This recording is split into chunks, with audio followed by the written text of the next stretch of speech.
السلام علیکم ورحمۃ اللہ وبرکاتہ۔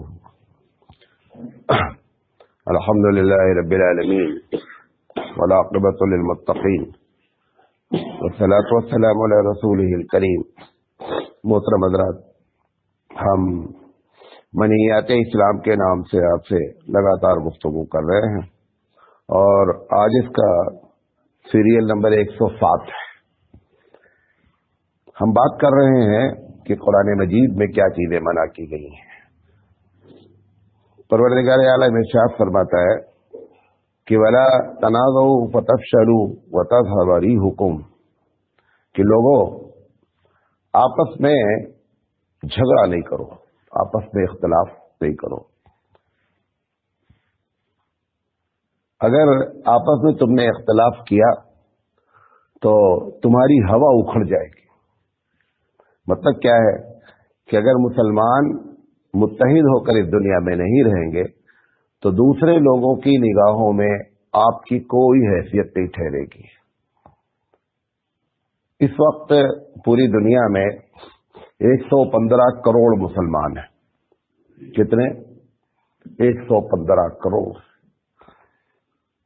115 کروڑ عیسائی کے بعد اگر کوئی اس دنیا میں نمبر کے لحاظ سے ہے تو مسلمان ہے، سیکنڈ نمبر پہ۔ لیکن عزت مسلمان کی نہیں ہے۔ جو بات اللہ اور اس کا رسول کہتا ہے ہمارے بارے میں وہ 100% نہیں، 1000% صحیح ہوتی ہے۔ جب پروردگار عالم کہہ رہا ہے کہ تم اگر آپس میں جھگڑو گے تو تمہاری ہوا اکھڑ جائے گی، ہوا کا لفظ استعمال کیا ہے، وَتَذْهَبَ رِيحُكُمْ، تمہاری ہوا اکھڑ جائے گی۔ تو پتہ یہ چلا کہ ہماری جو ہوا اکھڑی ہوئی ہے، ہماری جو بے عزتی لوگوں کے نگاہوں میں ہو رہی ہے، ہماری عزت نہیں ہے کہ ہم آپس میں مختلف اختلاف خوب کر رہے ہیں۔ اختلاف کئی طریقے سے ہے، عقیدے کا اختلاف ہے، مسلک کا اختلاف ہے اور سیاسی اختلاف ہے۔ آپ دیکھیں کہ اتنے تقریباً 59 ممالک اس دنیا میں ہیں کہ جن کے سربراہ مسلمان ہیں، سربراہ مسلمان ہیں، مسلم ملک ہے، اسلامی ملک تو نہیں ہے، مسلم ملک ہے۔ لیکن کسی مسلمان ملک پر کوئی پرابلم ہوتی ہے تو دوسرا مسلم ملک سمجھتا ہے میرا مسئلہ نہیں ہے۔ نتیجہ یہ نکلتا ہے کہ وہ جو ستانے والا ہے آج آپ کو ستاتا ہے، اسے معلوم ہے کہ ان کا سپورٹ میں کوئی نہیں آنے والا ہے۔ جب اس کو برباد کر دیتا ہے تو دوسرے پر آتا ہے، کیونکہ اسے معلوم ہے اس کو ستائیں گے تو بھی کوئی نہیں آئے گا۔ ایسے کر وہ سب کو ستائے گا۔ ہندوستان میں انگریز اتنا بڑا ملک تھا، اسی پالیسی کے تحت پورے بھارت پر انہوں نے قبضہ کیا۔ ایسا نہیں ہوا کہ آئے اور جھٹ سے دلی پر قبضہ ہو گیا، ایسا نہیں ہوا۔ جب بنگال پر قبضہ کیا تو اودھ والے بیٹھے ہوئے تھے، بنگال کا معاملہ ہم سے مطلب نہیں ہے۔ اس کے بعد اس نے اودھ کو نپٹا، جب اودھ کو نپٹا تو دلی والے بیٹھے ہوئے تھے۔ ایسے نتیجہ یہ نکلا کہ سب کو مارا اور آخر میں آ کر کے اس نے کیا کیا، پنجہ گاڑ دیا۔ تو یہ جتنی بھی وجہ ہے یعنی ہماری بے عزتی کی، وہ حقیقت میں اللہ تعالیٰ نے جو بات ہم سے بتائی ہے، جب تک آپ اور ہم اس پر عمل نہیں کریں گے کچھ بھی معاملہ نہیں بننا ہے۔ ٹھیک ہے، آپ 115 کروڑ 215 کروڑ ہو جائیے، یہودی آپ کے مقابلے میں 3% ہے پوری دنیا میں۔ کتنے ہیں؟ 3% ہے۔ اس کے باوجود وہ جو چاہتے ہیں کرتے ہیں۔ کیوں؟ ایک یہودی اگر اسرائیل میں آواز اٹھاتا ہے تو پوری دنیا کا یہودی اس کی بات پر لبیک کہتا ہے۔ آپ اپنے شہر میں ایک حق بات کہنا چاہیں تو آپ کی بات پر کوئی لبیک کہنے والا نہیں ہے۔ کہ آپ اپنے محلے میں ایک بات آپ کرنا چاہیں تو یہ جو ہم قرآن مجید نے منع کیا ہے اس پر غور سے سنیں باتوں کو۔ 3 باتیں ہم بیان کرنا چاہتے ہیں۔ سب سے پہلی چیز یہ کہ یہ ایسا کیوں ہم الگ الگ ہو گئے؟ پوری دنیا میں کسی بھی مذہب والے کے پاس مذہبی کتاب موجود نہیں ہے اپنی اصلی حالت میں، اور وہ خود مانتے ہیں۔ کرسچن دنیا کا بڑا مذہب ہے، وہ کہتا ہے کہ 8 بائبل ہے. کتنے بائبل ہیں؟ 8. ہر بائبل الگ الگ ہے. یہودیوں کے پاس کوئی کتاب ہی سرے سے موجود نہیں ہے، توریت کو بھی انہوں نے. ہندو اتنا بڑا مذہب ہے، ان کے پاس بھی کوئی دھارمک بک موجود نہیں ہے. ایک ہی مذہب ہے دنیا میں جس کے پاس ایک کتاب ہے اور نو ڈسپیوٹڈ، کوئی اختلاف نہیں کتاب میں. یہاں تک ہم کہتے ہیں آپس میں جب بات کرتے ہیں کہ اس میں زیر زبر کا فرق نہیں. نمبر 1 دیکھیے، مزے کی بات دیکھیے، جس قوم میں اتنا اختلاف ہے اس کی کتاب میں کوئی اختلاف نہیں. نمبر 2، کسی بھی نبی کے ماننے والے یا کسی بھی دھارمک گرو کے ماننے والوں کی پوری زندگی کسی کے سامنے موجود نہیں ہے. اگر آپ عیسائی سے پوچھیں کہ عیسیٰ علیہ السلام کے کھانے کا طریقہ کیا تھا، عیسیٰ علیہ السلام چلتے کیسے تھے، عیسیٰ علیہ السلام بیوی بچوں کے ساتھ کیسے، بیوی ہی نہیں تھی. کسی بھی نبی، دوسرے مذہب کے کسی بھی اوتار، کسی بھی دودت، کسی بھی مذہبی گرو کا کوئی طریقہ A to Z لکھا نہیں ہے. جان نہیں سکتے، کرنا بھی چاہیں کوئی سورس ہی نہیں ہے. دنیا میں صرف ایک ہی مذہب ہے کہ جس کے نبی کا طریقہ A to Z لکھا ہوا ہے. A to Z. حتیٰ کہ اگر میں نے سیرت پہ کیا ہے، 300 گھنٹے میں نے بات کی، 1-2 دن نہیں، 300 گھنٹے سیرت پر بات کی ہے. اور 300 گھنٹے بات کرنے کے بعد یہ احساس ہوا ہے کہ ابھی کچھ بھی نہیں کیا ہے، اتنا ہی اور بولا جا سکتا ہے. ہم اس نبی کے ماننے والے، اس کتاب ہمارے ساتھ. سوال یہ ہے کہ اتنا ہونے کے باوجود بھی ہمارے درمیان میں اتنا بڑا اختلاف کیوں ہوتا جا رہا ہے؟ آپ کو پوائنٹ میں بتا رہے ہیں. ہمارا کام، ہم سے مراد علماء کا کام ہے کہ آپ کی نبازی کر دینا. ڈاکٹر کبھی آپ کو فیڈ نہیں کرا سکتا دوا کو. ڈاکٹر بہت اچھا ہوگا تو بہت اچھی دوا لکھے گا، لیکن دوا لکھنے کے بعد آپ یہ سوچیں کہ ڈاکٹر تینوں ٹائم آ کر کے ہم کو بولے گا دوا کھاؤ دوا کھاؤ. ڈاکٹر کا کام نہیں. ڈاکٹر کا کام ہے کہ آپ کو صحیح بات بتا دینا. آپ نے طے کر رکھا مجھے دوا نہیں کھانا ہے، ٹھیک ہے، نہ کھاؤ. جب آپ کمپلینٹ کریں گے ڈاکٹر سے تو پہلا سوال ہوگا بابو دوا پابندی سے کھا رہے ہو؟ آپ بولیں گے دوا نہیں کھا رہے. کیا کر لے گا وہ؟ کچھ نہیں کر سکتا، کتنا اچھا ڈاکٹر ہو. ایسے ہی عالم امت کا نباز اور ڈاکٹر ہے، اس کا کام ہے دوا بتانا. آپ کا کام کیا ہے؟ دوا کھانا. آپ نے طے کر رکھا مجھے دوا کھانا نہیں، تم بتایا کرو، ہم کچھ نہیں. لیکن ہم دوا بتانا چھوڑیں گے نہیں. کیوں؟ کیونکہ یہ ہماری ذمہ داری ہے. ہم قیامت میں پکڑے جائیں گے، لہذا ہم دوا بتائیں گے ضرور. بات سمجھ آ رہی میری؟ اب بات کو پوائنٹ سے بات کر رہا ہوں. یہ جو اختلاف کی اصل وجہ کیا ہے؟ قرآن مجید نے یہاں پہ تو یہ کہا کہ مسلمانوں آپس میں جدا جدا نہیں ہونا، اگر تم اختلاف کرو گے تو تمہاری ہوا اکھڑ جائے گی. دوسری کہ قرآن مجید نے کہا کہ دیکھو اے مسلمانوں وَاعْتَصِمُوا بِحَبْلِ اللَّهِ جَمِيعًا، کہ مسلمانوں اللہ کی رسی کو مضبوطی سے تھامے رہو.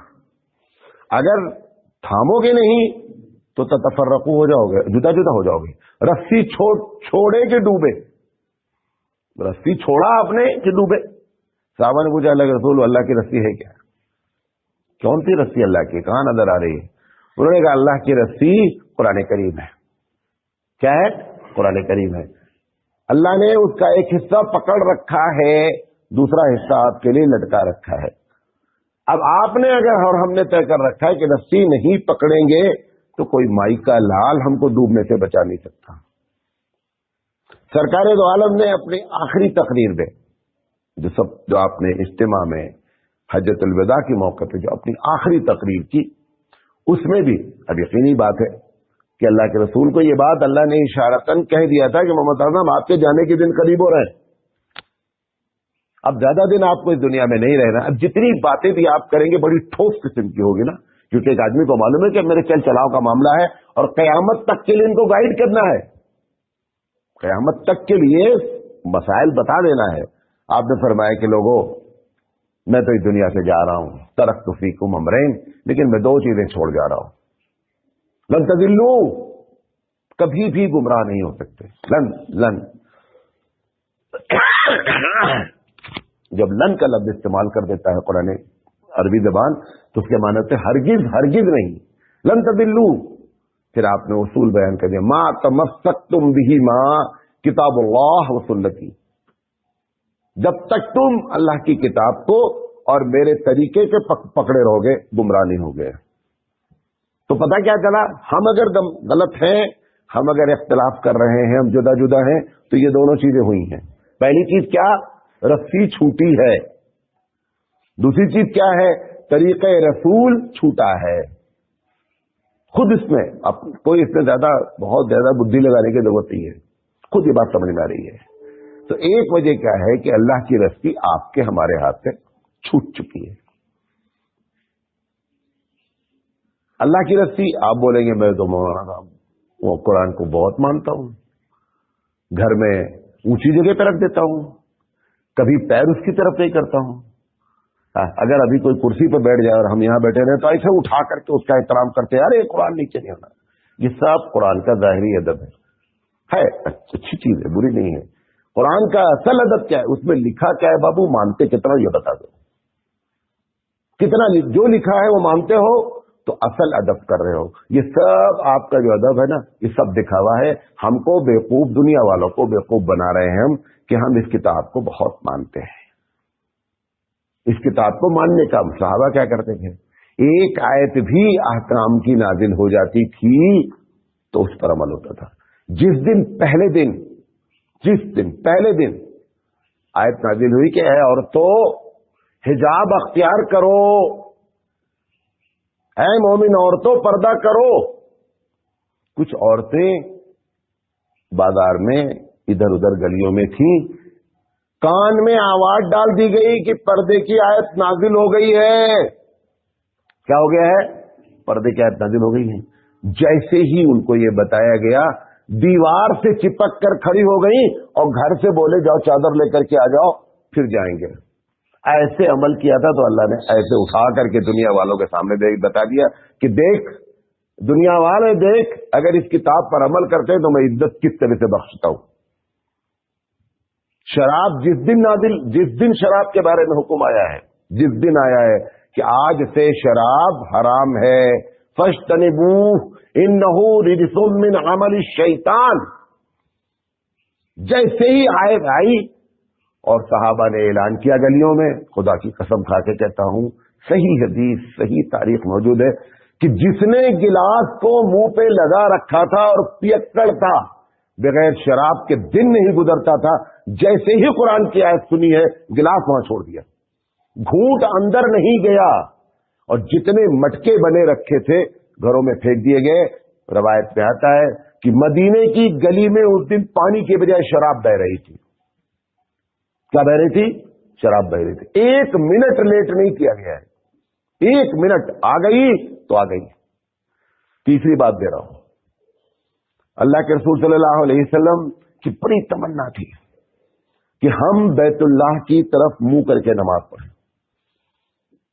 اللہ کا حکم تھا کہ محمد صلی اللہ علیہ وسلم بیت المقدس کی طرف منہ کر کے نماز پڑھا جاتا. پورے مکے 13 سال تک اللہ کے رسول مکے بیت المقدس کی طرف منہ کر کے نماز پڑھے. مدینہ آئے 16 مہینے تک بار بار اللہ کے رسول صلی اللہ علیہ وسلم اپنے دل میں چاہتے تھے کہ کاش جبریل لا کر کے بتا دیں کہ پروردگار عالم نے حکم کر دیا ہے کہ محمد صلی اللہ علیہ وسلم اب آپ کا قبلہ چینج ہو گیا ہے. 16 مہینے کے بعد ایک دن حکم آیا کہ محمد صلی اللہ علیہ وسلم آج سے نماز کا وقت، نماز کا قبلہ چینج. خیر اللہ کے رسول نے اسی دن سے نماز. ابھی یہ ٹائم جو تھا غالباً ظہر کا یا عصر کا ٹائم تھا، ایک صحابی یہاں نماز پڑھے قبلے کی طرف، اور پڑھ کر کے دور محلے میں گئے تو وہاں پہ پتا چلا کہ لوگوں کو ابھی یہ آیت نہیں پہنچی ہے کہ قبلہ چینج ہو گیا ہے. انہوں نے کیا کیا؟ وہ نماز پڑھ رہے تھے امام صاحب. ایک بات سنیے، یہ اس مذہب کے ہم ماننے والے ہیں. صحابی نے وہاں پر جا کر کے کہہ دیا قبلہ بدل گیا ہے. ابھی نماز میں سے 2 ہی رکعت ہوئی تھی، 2 رکعت باقی تھی.